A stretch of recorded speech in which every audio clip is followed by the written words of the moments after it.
Thank you, guys. Thank you. Awesome. All right, guys. Hey, it's Mike here, Drag Driver Pete, but we're in a different booth. We're actually in our neighbor's booth. We're right behind this heat exchangers wall here. But it's crazy. This is the first time we've really been able to spend any time together. Absolutely. Luckily, we kind of had a lull in the traffic, and I was like, hey, we got to go over and talk to Eric because, man, you got Boostmaster Wagon here. You've got AFCO stuff, Longacre products. You've got like crazy suspension stuff up front. A little bit of everything, right? Yeah, I spent like 45 minutes looking at the thing up front yesterday, just trying to, anyways, that's how it goes. I'm nerd like that, I just understand. like you are. Yeah. You're a nerd on that kind of Yeah, stuff too. we're an so. enthusiast, absolutely. Right. I've been over to your booth 3 or 4 times as I've had a minute, Yeah. and they're 5 or 6 deep with you guys. Yeah. And I'm not going to interrupt, but I'm always looking around. So it was good to finally get connected here. Yeah, I'm excited. So we're live, obviously, here. This is a video that we'll also edit down later for fun stuff. So the first thing I want to talk about is drag and drive. Of course, like we know that it's huge, but how many people have come through this weekend kind of looking for different products or maybe transitioning into a drag and drive role that are kind of looking for a different shock or suspension setup? Absolutely. In times past, we've had the call or the question of, hey, what do I need for my drag radio car? We're not getting that nearly as much. It's what fits my car, and the question becomes, tell me about your car. Well, it was an X race car, now it's going to be a drag and drive car. Yeah. Or I'm building a drag and drive car. So by far and away, that is the biggest demographic that we've talked with here. So it's been really cool. Yeah, I'm ready to put it on the street. Yeah. I'm tired of driving this thing for 4 minutes a weekend. I'm ready to put 400 miles on it. But when I raced, I spent more money to go faster to spend less time in the car. Yeah. And that's somewhat counterproductive. It's the worst possible thing we can do right. to go real fast. So let's talk about slower cars. I love slower cars. That's always fun for me. 10 to 12 second cars, I feel like are a very quick street car. It's obviously the largest group of cars within drag and drive. I mean, it accounts for nearly 20%, and from a 10.0 to 12.99 is nearly 20-25% of the entire market. When you guys are talking to these racers and you're looking at stuff across the board, what are some things that are questions for those guys? Not just guys like this. This is a 6-second street car. Absolutely. What are questions those guys are asking? They want to know what product fits their application. They don't want to spend something. They don't want to spend money twice. So they want to know that what I'm going to buy will work with them, 2 or 3 years down the road. And that's what the question we ask is, where are you at now? Where are you going to be in a few years, so that we have some room to go and grow together? So that's probably one of the big things. The other question will be, are these good enough for the street? Are these shocks good enough for the street? And the answer is absolutely yes, because the componentry that we use, the seals, the bushings, all that stuff, it gets beaten to death on the dirt tracks every weekend through the summer. And so now we put it on the street, and it's going to get road miles. But that's another good question is, hey, are these durable? And then it's, do you have what I need fitment wise? So, those are kind of the top 3 things to get. Can these things, can I put a trailer behind my car that weighs 1,200 pounds, or is it going to ride right?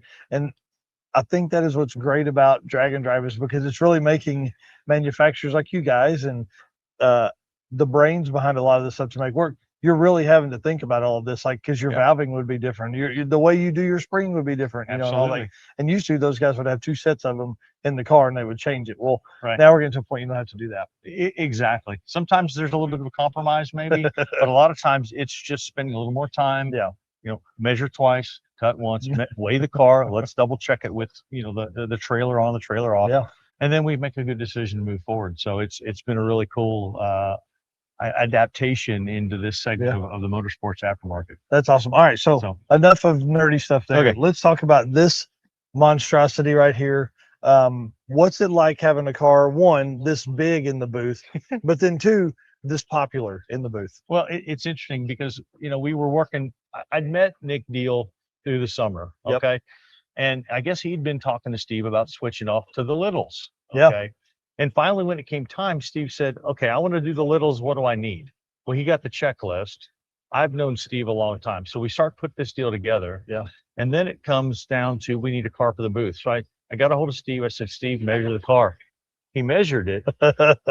And we're 20 wide in the booth. And this thing's at least 20.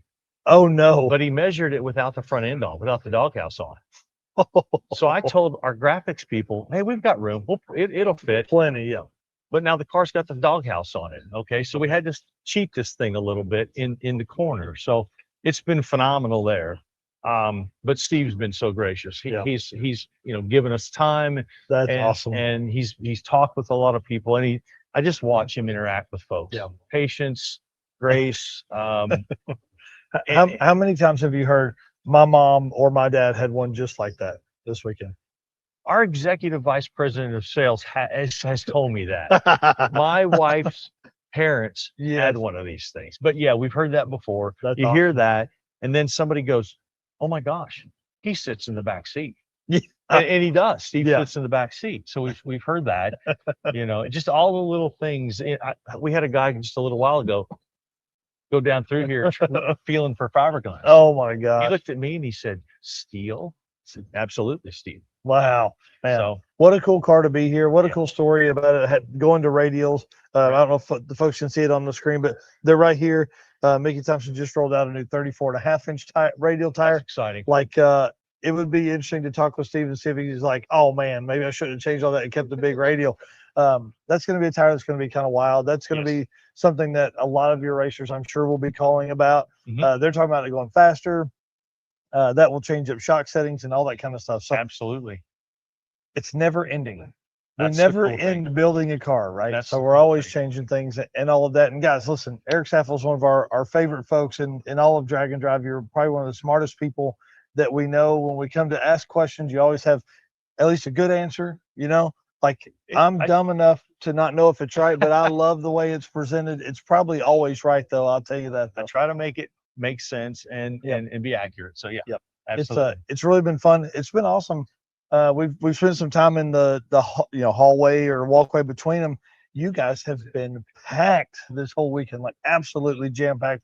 We tried to do this on Thursday. We were going to do it on Friday. Right. Both of us were different times at different places. So we've seen each other before the show and after the show, thinking, "Hey, we're going to get together." Oh yeah, 100%. So I'm glad we got this one chance right here. And absolutely, man, I've been drooling all over this thing all weekend. So it's cool to be this close to it. I'm excited for the new season and happy to be a part of the program with you guys. We are excited. So that is another announcement.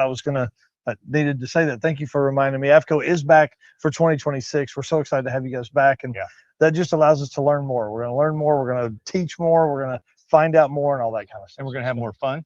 Got to have more fun, dude. Way more fun. Absolutely, way more fun. So, all right. Thank you very much, sir. Thank you. Appreciate you. You.